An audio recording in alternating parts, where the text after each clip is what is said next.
Hey everybody, thank you for joining me today. So today's video, we're going to be working on a technique using embossing folders. I just got a new set in. If you want to see my haul video, it should be up as well today. But we're going to go ahead and start playing with these embossing folders and using this new ink from Lisa Horton. So I have a 12 by 12 piece of paper and I'm going to cut it to 5.5, and I'm going to get two pieces out of the 12 by 12 here. And then in order to get at least 3 sheets or 3 panels, I'm going to cut at 4.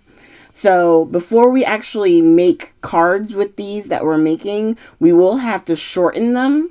But the width wise, they're already ready to go. So we won't have to cut it shorter width wise, just the length once everything is done. Okay, so I'm going to go ahead and pull these out. And these were all labeled by different months. So we have January, February, and March. We're going to start with January here. I'm spraying my paper with a little bit of water only because it's a thicker cardstock. It's not super thin, and when we put it through the embossing machine, I wanted to make sure it doesn't tear up the paper.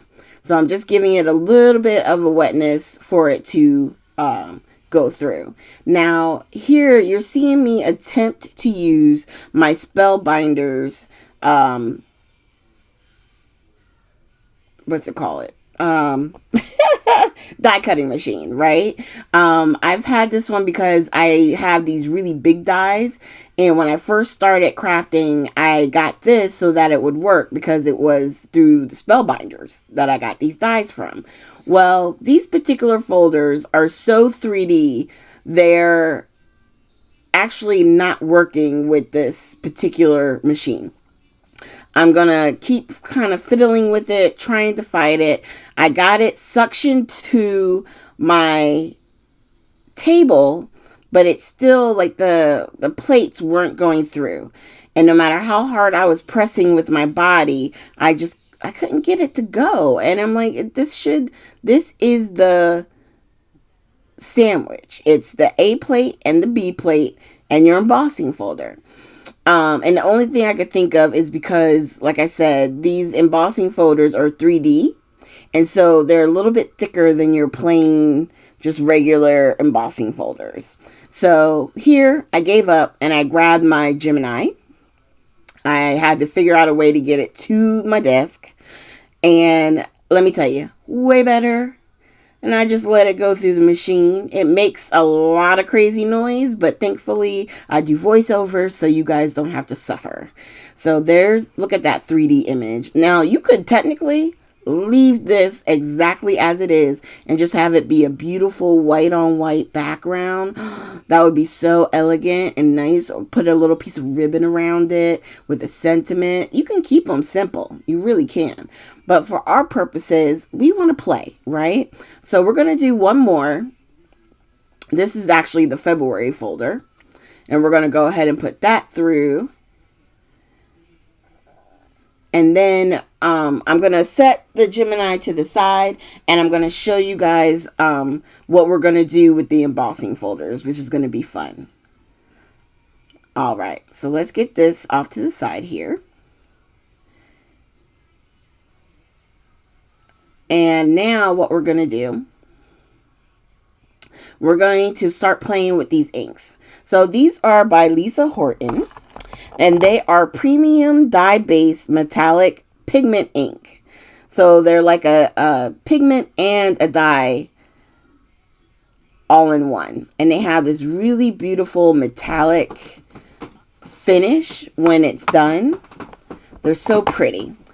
So on the paper that we just went through the machine with, I'm just going straight to paper with the ink pad, right? So anything that's raised up is being hit by the ink pad. I'm not pressing down. I'm literally just dragging it across the top so that anything that's raised is being hit by the ink pad. And that one was Fool's Gold. I think that's so pretty. Look at that shimmer. Okay, and then this one we're going to use, this one is verdigris, something like that. I don't know. Anyway, it's almost like a tealy green, tealy blue. It's really pretty. I think these will be fun to play with. All right. And then there's that's white. And we're going to place that to the side. And then the third color we're using is Sunshine.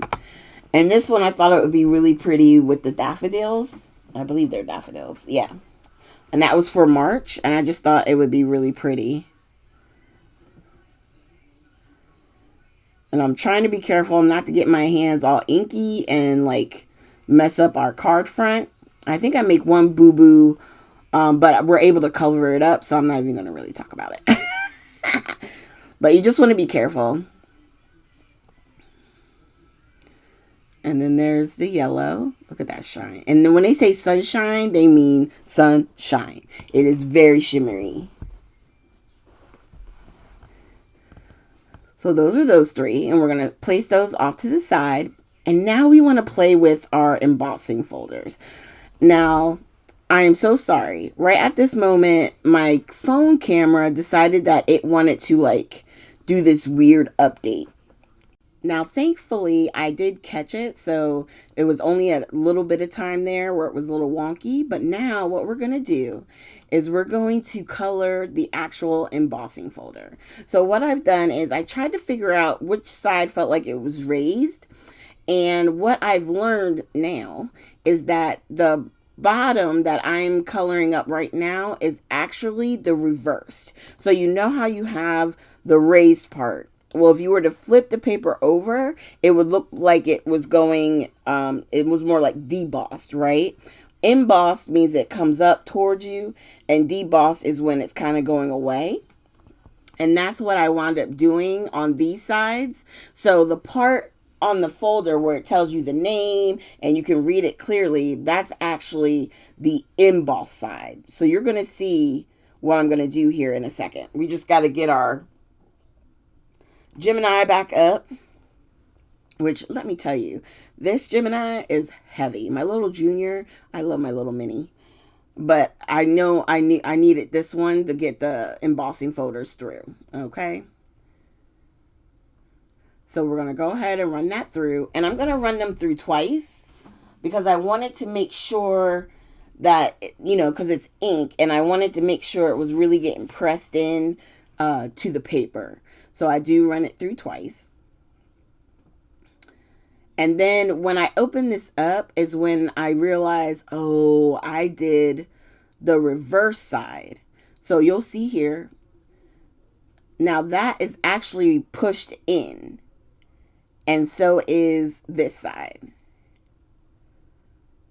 So it's almost like I inked up the back sides of those papers. It's still fine. We can still make a project with them, which we will. But if you are wanting this technique, I'm going to do the ink now on the other side, the side where it had the writing. And I'm going to show you what I was envisioning for the other ones. So we inked it up. I'm going to spritz my paper a little bit and then go ahead and put it down on the bottom part where it's clean. And then we're going to go ahead and press. And then once this goes through, you're going to see that the flowers and everything pop up white, and then the color is in the background. And I did this one the same technique, the same twice. So that way we've done them both the same way. The first two and this last one. And then I'll go ahead and move that out the way again. And then we'll go ahead and take this out. And now you can see how the color is on the background stuff. So all the flowers is popping up in white. That's basically how I was trying to do the other side, but it's okay. I still like, and it's still a good technique. It doesn't matter which way you do it. It all matters on what type of image you're trying to create, right? So here we have 6 card fronts. So join me tomorrow when we put these actually into final projects. Thanks you guys so much for joining me. I hope you have a great day and I'll see you tomorrow.